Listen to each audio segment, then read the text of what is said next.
human face is the most fascinating and informative entity to draw and paint. There's so much going on behind the structure of the actual face, which in itself has so many variants. Behind the eyes one can find pain, anxiety, pure joy, satisfaction, pride, arrogance, and so much more. Today, I'm going to share with you some of the basics about the external aspects of the human face, the general proportions. These proportions are definitely generalized, as some people have longer noses while other ones have shorter ones, or mouths, ears, eyes, foreheads, etc., all come in all sorts of shapes and sizes in relationship to each other, which is what makes the human face so fascinating. But the basic proportions are what I'm sharing with you today. As you become more familiar with drawing or painting faces, you'll become more intrigued by all of these differences.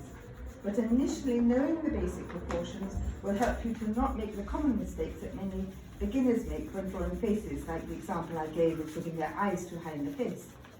Hopefully, after learning about the basic proportions of the human face, you can move on to find the different nuances of each individual face as you draw them. Because drawing is like handwriting. The more you do it, the more it expresses who you are. Please don't think of anything being right or wrong. As Picasso said, he spent half his life learning how to draw and then the other half unlearning it in order to express something further than the superficial.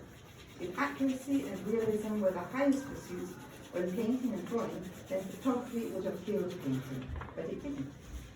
The so-called mistakes we make are actually expressing what's important to us, in the same way that children draw huge hands when they learn about the 5 fingers, etc., and the bodies are just stick bodies, showing what their main focus is at that moment in their lives.